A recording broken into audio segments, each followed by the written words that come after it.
بسم اللہ الرحمن الرحیم۔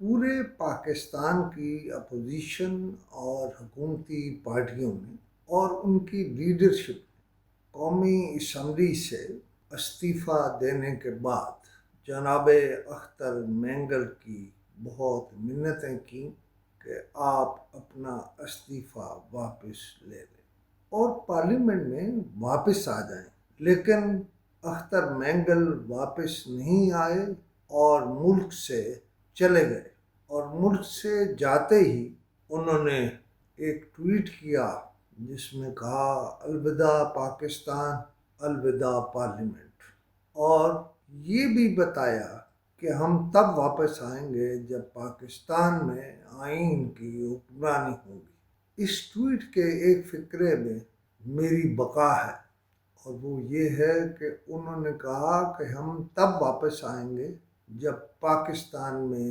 آئین کی حکمرانی ہوگی۔ دراصل اختر مینگل نے قبل از وقت ایک بہت بڑی خبر بریک کر دی ہے، لیکن یہ نہیں بتایا کہ کتنے عرصے بعد پاکستان میں آئین کی حکمرانی ہوگی۔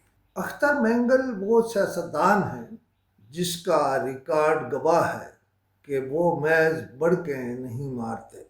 اختر مینگل کے استعفے نے پاکستان کی پوری پارلیمنٹ کو ہلا کے رکھ دیا ہے، کوئی مانے یا نہ مانے۔ اس استعفے اور ٹویٹ کے پیچھے کوئی بہت بڑی خبر ضرور ہے جو بہرحال ہمیں نہیں ہے، لیکن خبر ہے کوئی اور پلان بھی ہے کوئی۔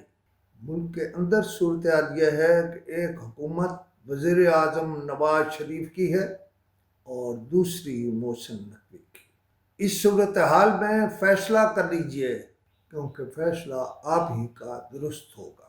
ایک اور بات کہنا چاہتا ہوں کہ اس ملک میں صحافت کی آزادی کی بات کی جاتی ہے۔ روزنامہ صحافت میری ادارت میں چھپ رہا ہے، اور اس حکومت نے 300 سے زیادہ دن ہو گئے ہیں کہ اس کے اشتہار بند کر رکھے ہیں۔ میاں محمد شہباز شریف اتنے بے علم وزیر اعظم تو نہیں ہونا چاہیے کہ انہیں یہ معلوم نہیں کہ صحافت کے اشتہار بند ہیں، لیکن میرے اشتہار بند ہیں، اور جناب عطا طاہر کو بھی علم ہے۔ کیا یہ ظلم نہیں ہے کہ پاکستان کے تیسرے پرانے اخبار کو آپ بند کرنا چاہتے ہیں؟ خدا حافظ۔